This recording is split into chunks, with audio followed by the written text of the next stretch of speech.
चाहिए और जो तुम ये काम, लेकिन लौकिक जगत में तुम्हें धर्म की मर्यादा का पालन करना चाहिए।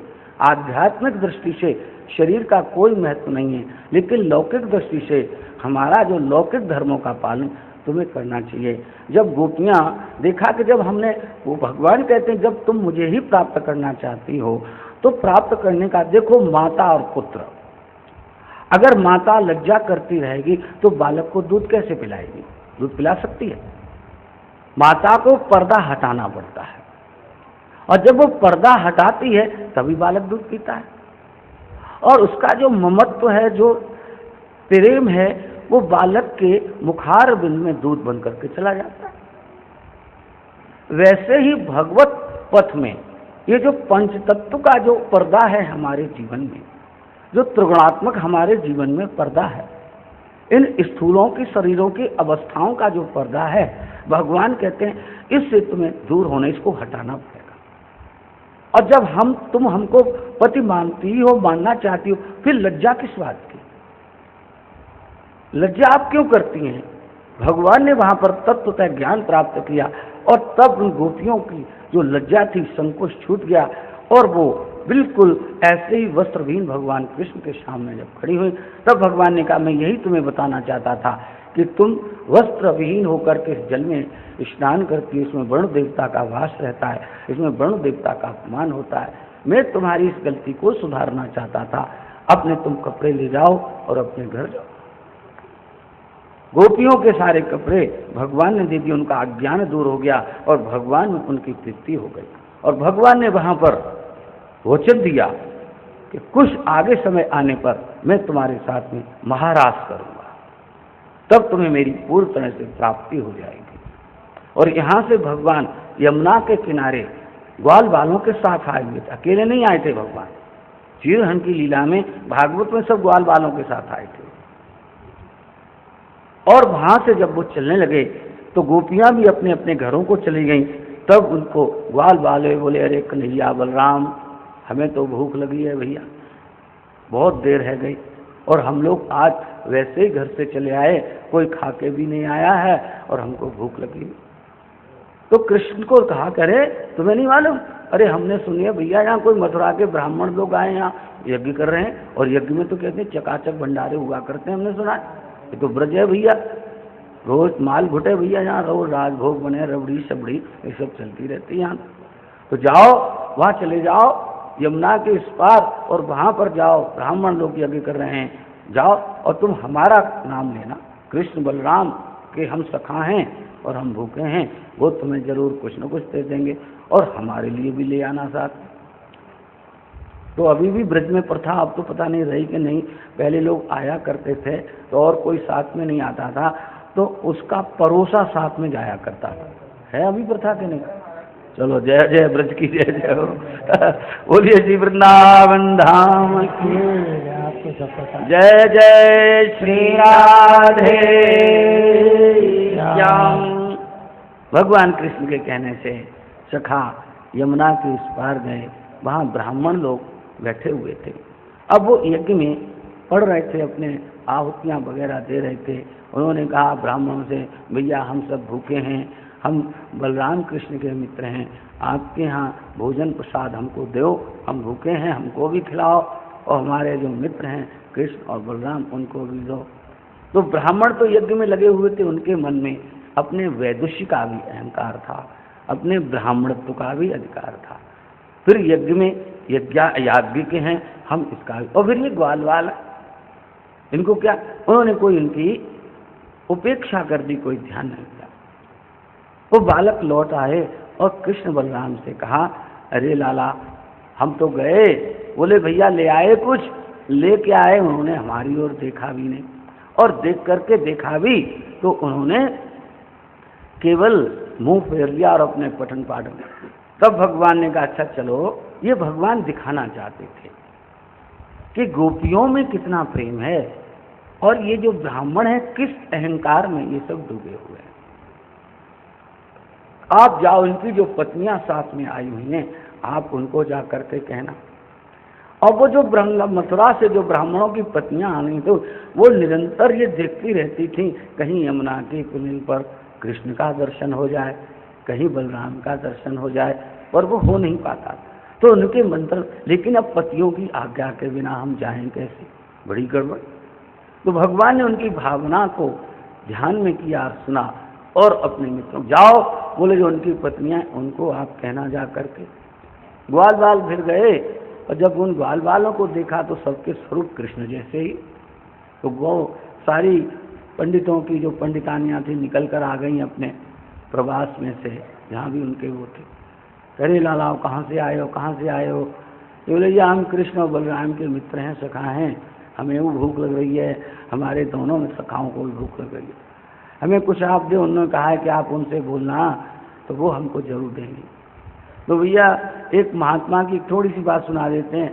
एक गुरुजी ने, जो वृंदावन में रहते हैं ना, संत भिक्षावृत्ति करते हैं, ज़्यादातर संत यहाँ भिक्षा करके ब्रजवासियों के घरों से टुकड़े मांग कर खाते हैं और अपनी भजन साधना करते हैं। यहाँ पर वृंदावन में ऐसे बहुत संत हैं। तो कह रहे थे एक महात्मा ने अपने शिष्य को उपदेश किया कि देखो भैया, अगर तुम्हें वृंदावन में रहना है तो ये जितने भी राधाएं हैं इनका कभी हाथ नहीं छोड़ना, जितने भी ब्रजवासिनी हैं कभी इनका हाथ नहीं छोड़ना। बोले क्यों महाराज? कि बोले इनके कारण तुम्हें रोटी मिलती रहेगी और तुम वृंदावन में पड़े रहना और भजन करते। तो इन माताओं का हृदय बड़ा दयाद्र होता है, कोमल होता है, तो ये कुछ न कुछ द्वार पर आए हुए को दे ही देती। ले बाबा जा, ये ले लीजिए, खा ली। तो आज भी ब्रज में बड़ा आनंद है बड़ा। तो इस प्रकार से जब वो गए तो गोपियों ने उन्हें सुना मथुरा की, तो वो बड़ी खुश हुई हैं कि वो भूखे। बोले हाँ, और हम भी भूखे। अब तो जो पंडितों के लिए बनाया वो तो बना ही हुआ था, लेकिन उसके बाद महाराज चूल्हे पर कढ़ाइयाँ चढ़ गई और छनन छनन होने लगी, और बड़े बढ़िया सुंदर सुंदर पकवान उन गोपियों ने बनाए, और सुंदर सुंदर थालियों में भरकर वो ब्रज गोपियाँ बोली लाला हम भी तुम्हारे साथ चलेंगे, हम भी उनका दर्शन करें। और वो मथुरा की गोपियाँ सुंदर कंचन थालों में बढ़िया दिव्य प्रसाद बनाकर लेकर आई, जहाँ कृष्ण और बलराम बैठे हुए थे। उनकी झांकी का वर्णन श्री सुखदेव भगवान ने किया। इस श्लोक को भी मैं रोज गाया करता हूँ। श्यामम हिरण्य परिधिम वनमाल्य बरहधातु प्रवाल। आहा, सुखदेव भगवान कहते हैं राजन, इस झांकी का दर्शन तो करो। मथुरा की गोपियाँ ठाकुर जी के लिए दिव्य प्रसाद बना करके आ रही हैं, ला रही हैं, और जो उन्होंने सामने दृश्य देखा, श्यामम हिरण्य परिधिम, आहा, श्यामल घनश्याम शरीर, जैसे जल का भरा हुआ बादल श्यामल होता है, ऐसे ही भगवान कृष्ण का श्याम हिरण्य परिधिम, और उनके उस श्यामल शरीर पर बिजली की तरह झिलमिल पीतांबर फहरा रहा है। हिरण्य पर वनमाल्य, और वनों के पुष्पों की माला उन्होंने धारण की। उनके ग्वाल बाल सखा वन में से फूलों को चयन करके माला बना लेते थे अपने प्यारे के लिए, और उन्हें पहना दिया कर। बरह धातु प्रवाल, मोर पंख धारण किए हुए हैं। प्रवाल कहते हैं यही गेरू, खड़िया, और ये उन्होंने, उनके मित्रों ने उनके शरीर पर श्रृंगार कर दिया है। कुछ का कुछ चित्र बना दिया, कहीं तोता बना दिया है, कहीं कुछ ठाकुर जी के शरीर पर बना दिया, जैसे बच्चे टैटू बना लेते हैं ना अपने, ऐसे ही भगवान के उस दिव्य शरीर पर उन्होंने ऐसी चीजें बना रखी हैं। श्यामम हिरण्य वर्जिम वनमाल्य बरह धातु प्रवाल नटवेश, नट की तरह उनका वेश बना हुआ। नटवेश मनुव्रतान से, बड़े बड़े ऋषि मुनि जिसका ध्यान करते हैं, जिस स्वरूप का, जिस झांकी का, वैसा ही भगवान का मनुव्रतान से। विन्यस्त हस्तमित्रेण, और भगवान कैसे खड़े हैं? विन्यस्त हस्तमित्रेण, जो उनका सखा मुदमंगल है, मनसुखा है। विन्यस्त हस्तमित्रेण, और उस मित्र मुदमंगल जो उनके बराबर में खड़ा हुआ है, ऐसे उसके गले में बाह डाल करके भगवान खड़े हुए हैं। मंद मंद मुस्करा रहे हैं। धुनानमब्जम कर्णोत्पलालक कपोल मुखाब्जहासम। कर्णोत्पलालक, और उनके कानों में मकराकृत कुंडल हैं जो झिलमिल झिलमिल हिल रहे हैं, और उनका मुखाब्जहासम, जो कमल पुष्प जैसा जो उनका मुख है, उस पर जैसे कमल खिला हुआ होता है, ऐसे उनके होठों पर मधुर मधुर मुस्कान है। तो गोपियों ने जब ये देखा, सुखदेव कहते हैं राजन देखो इस झांकी को, बड़े बड़े ऋषि मुनि ऐसे स्वरूप की धारणा करते हुए ध्यान करते हैं, वैसे ही भगवान खड़े। और जब गोपियों ने उस स्वरूप को देखा, रूप को देखा, जहाँ आई वहीं की वहीं खड़ी रह गई, देखती रही, नैनों से जैसे कोई आंखों से वो कृष्ण को पी रही हो, उनके रूप लावण्य को पी रही, उनके माधुर्य का पान कर। भगवान मुस्कुराए, आओ आओ, स्वागतम स्वागतम स्वागतम, आप मथुरा की हैं। हाँ, मथुरा में तो हमारे मामा जी, हमारी ननिहाल मथुरा में ही हैं, और मामा मौसी सभी बड़ा प्यार करते हैं भांजों को, तुम तो हमारी उसी ननिहाल की हो, आओ आओ देवियो, आओ देवियो। महाराज कृष्ण का बड़ा स्वागत किया, और कृष्ण ने भी उनका बड़ा स्वागत किया। भोजन प्रसाद हुआ, आनंद हुआ। गोपियाँ धन्य धन्य होकर के चली गई, और भगवान कृष्ण कहने लगे, हे गोपियों तुम धन्य हो। दुर्जर गृह श्रृंखला, बोले घर गृहस्थ की जो श्रृंखला है इसको तोड़ना बड़ा कठिन है, बड़ा मुश्किल है, लेकिन तुम धन्य हो कि तुमने अपने पतियों की परवाह न करके और तुम हमारे लिए भोजन लेकर के यहाँ पर आई। धन्य है तुमको, तुम्हारे प्रेम को धन्य है, तुम्हारे भगवत प्रेम को धन्य है, ईश्वर के प्रेम को तुम्हें धन्य है। भगवान कृष्ण ने उन्हें बहुत सुंदर प्रवचन उपदेश किया। उनकी वाणी सुनकर गोपियां गदगद हो गईं, आनंद हो गया। जो वर्षों की साधना और उनकी कामना थी आज उनकी पूरी हो गई। और गोपियों से कहा कि जाओ, आपके पतिदेव आपका कोई निरादर नहीं करेगा, आपका सम्मान होगा, इस समाज में आपका सम्मान होगा, आगे भी आपका सम्मान होगा। और वास्तव में यही हुआ। जब यज्ञ का वो सत्र संपन्न हुआ, जब ब्राह्मण उठे, उन्होंने देखा, आहा हमारी पत्नियां प्रसन्नचित्त, आज तो उनके मुखमंडल पर दिव्य आभा प्रभा ऐसे आलोड़ित हो रही, ऐसा मुख तो हमने कभी नहीं देखा इनका। भगवान का लावण्य का दर्शन करके वो भी सब लावण्यमयी हो गई, प्रेममयी हो गई, अनुराग।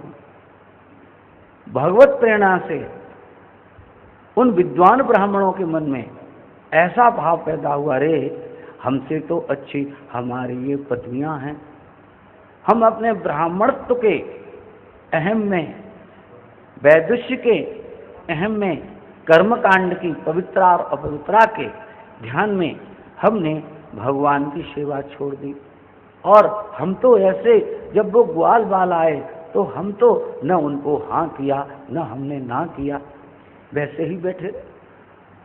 देव उन ब्राह्मणों को बड़ा अंदर से पश्चाताप दिलानी हुई, हाय रे हाय, हम अपने इस पंडित्व के चक्कर में रहकर ठाकुर का दर्शन हम नहीं कर, किस काम की है हमारी ये पढ़ाई, किस काम का हमारा ये ज्ञान है। ये ज्ञान निरर्थक है, जो ईश्वर से मिलने नहीं देता, वो ज्ञान अवरोध का है। मन में उनके आहा, इससे तो हमारी अच्छी पत्नियां हैं, न ये किसी गुरुकुल में गई, न इन्होंने कोई वेद शास्त्र पढ़ा, न कोई व्याकरण पढ़ा, और उसके बावजूद भी इन्हें भगवान का दर्शन हो गया, परमात्मा का दर्शन हो गया। धन्य है हमारी इन पत्नी, चलो इनके कारण आज हमारा भी नाम होगा कि इन ब्राह्मणों की पत्नियों को भगवान का दर्शन हो चुका है। ऐसा ब्राह्मणों ने अनुभूत अपने मन में किया कि तुम्हारे इस दिव्य कृत्य से आज समाज में हमारा भी नाम होगा, कि ब्राह्मणों को दर्शन अपना नहीं, लेकिन ब्राह्मणों की पत्नी, ये वही ब्राह्मण की पत्नियां हैं जिनको भगवान का दर्शन हो चुका है। ऐसा कहकर सुखदेव भगवान कहते हैं, ब्राह्मणों ने अपने हृदय में संतोष धारण किया, चलो हम नहीं कर पाए, हमारी पत्नियों ने तो कर लिया। सुखदेव भगवान कहते हैं, राजन इस प्रकार भगवान श्री कृष्ण ने श्री जो मथुरा की यज्ञ पत्नियां, जो उनकी पत्नियां थी, उनको दर्शन दिया और इस प्रकार अपनी कृपा का उन्होंने वर्षण किया। अब आगे कथा बड़ी सुंदर आने वाली है, इसलिए थोड़ा थोड़ा सा हम कीर्तन। जय जय राधा रमण हरि बोल, जय जय राधा रमण हरि बोल, जय जय राधा रमण हरि बोल, जय जय राधा रमण हरि बोल, जय जय राधा रमण हरि बोल, जय जय राधा रमण हरि बोल, जय जय राधा रमण हरि बोल, जय जय राधा रमण हरि बोल, जय जय राधा रमण हरि बोल, जय जय राधा रमण हरि बोल, जय जय राधा रमण हरि बोल, जय जय राधा रमण हरि बोल, हरि बोल, हरि बोल, जय जय राधा रमण हरि बोल, राधा रमण हरि बोल, जय जय राधा रमण हरि बोल, जय जय राधा रमण हरि बोल, जय जय राधा रमण हरि बोल, जय जय राधा रमण हरि बोल, जय जय राधा रमण हरि बोल, जय जय राधा रमण हरि बोल, जय जय राधा रमण हरि बोल, जय जय श्री राधे श्याम। सुखदेव भगवान कहते कि राजन, यज्ञ पत्नी और उनके पति आदि ब्राह्मणों पर भगवान का अनुग्रह होने के पश्चात अब इंद्र यज्ञ का प्रसंग उपस्थित हुआ। इंद्र यज्ञाराध्य देवता हैं। ब्रज में परंपरा के अनुसार उनके पूजन की बड़ी भारी तैयारी होने लगी। भगवान कृष्ण महाराज की भूमिका तैयार करना चाहते हैं कि उन्होंने गोपियों को वचन दिया कि आगे आने वाले दिनों में तो महाराज होगा। भगवान ने सोचा कि अब ब्रह्मा जी तो ठीक हो गए, अब ये ना नुकोर अथवा हमारे जो भी कार्य होंगे उनमें कोई हस्तक्षेप नहीं करेंगे।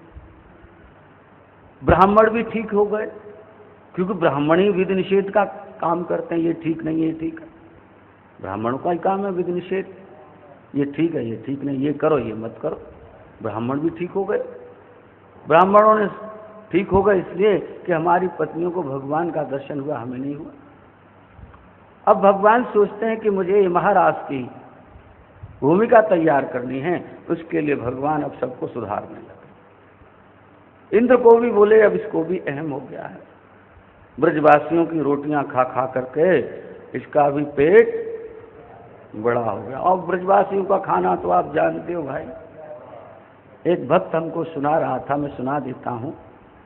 करहारी गांव है यहाँ पास में, मैं वहाँ पहले जाया करता था जब अभ्यागत साधु था। यहाँ के भक्त भी आए हुए हैं करहारी के।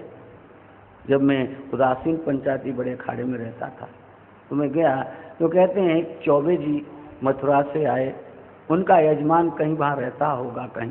तो चौबे जी बोले चलो भाई इसमें अभी चारों तरफ मेहमान, तो अभी परदेसी तो आ नहीं रहे।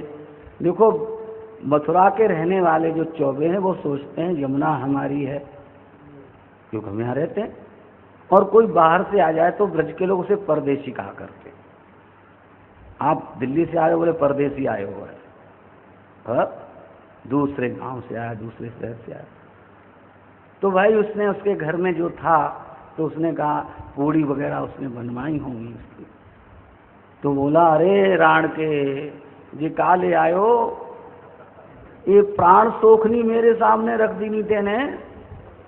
चौबे पूड़ियों को क्या बोलते हैं? प्राण सोखनी, ये प्राणों को सोख जाएंगे। फिर बोले महाराज अरे रबड़ी ले आ, रबड़ी सबड़ी कचला।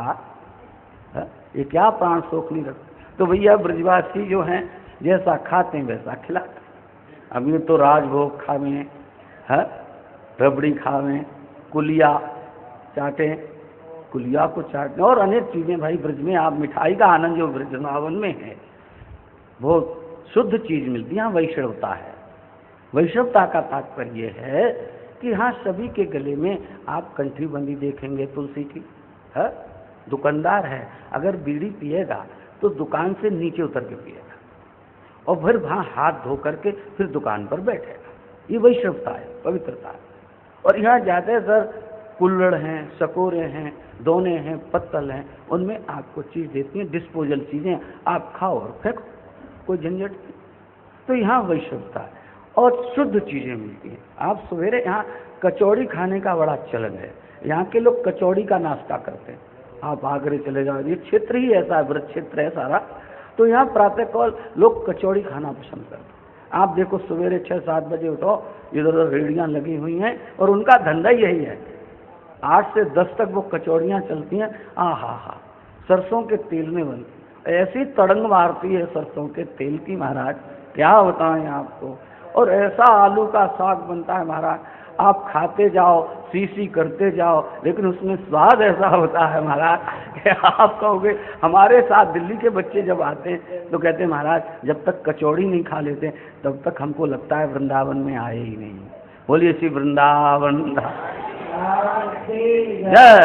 तो भैया इंद्र भी जो है ब्रजवासियों के माल खा खा करके खूब तंगड़ा हो गया।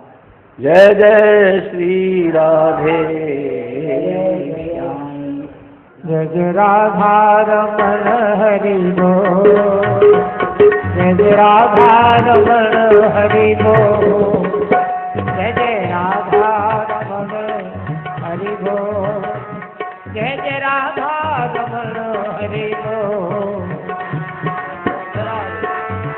जय हो।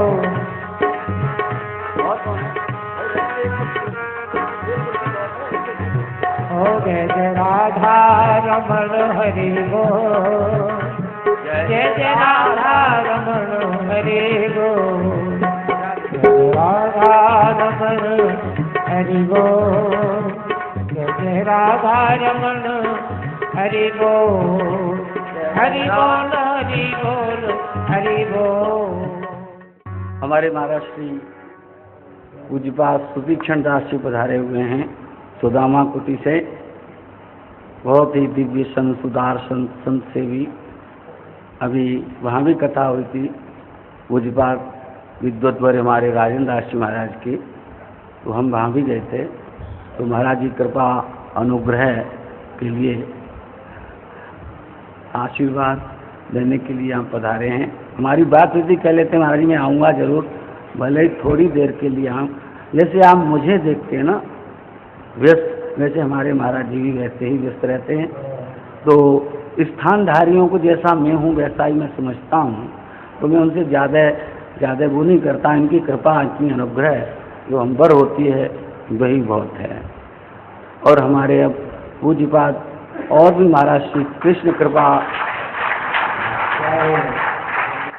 भगवान की, संत भगवान की जय जय श्री राधे। कृष्ण कृपा धाम के भी महाराज श्री हमारे महामंडलेश्वर पूज्यपाद विद्वत्वर महाराज श्री स्वामी ज्ञानानंद जी महाराज पधार रहे हैं।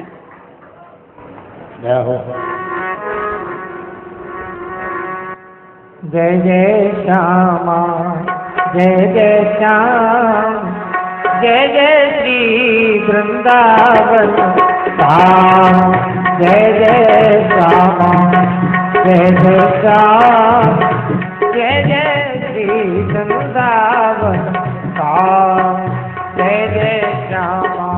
बोलो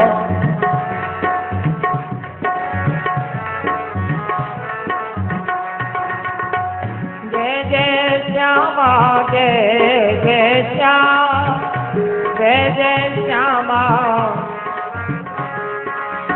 जय जय श्री वृंदावन, श्री वृंदावन धाम। जय जय श्यामा जय जय श्याम, जय जय श्री वृंदावन धाम। जय जय श्यामा जय जय श्याम, जय जय श्री राधे श्याम। गोवर्धन लीला का ये प्रसंग हम थोड़ा सा संक्षिप्त में करते हैं। महापुरुषों के हम लोग आशीष लेंगे जीवन में।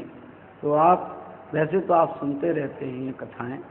तो भगवान ये महाराज की भूमिका पृष्ठभूमि निर्मित कर रहे हैं कि आगे चल के मुझे महाराज करना है, इसलिए जो विधि निषेध करने वाले जो लोग हैं भगवान उनको अपना प्रभुत्व अथवा अपना पराक्रम ऐश्वर्य के माध्यम से उन्हें बताना चाहते हैं कि मैं क्या हूँ, और जिस प्रकार से तुम्हारे मन में जो छोटे छोटे अहम पैदा हो गए हैं उनको भगवान उनका निर्मूल करना चाहते हैं। और जब इस प्रकार से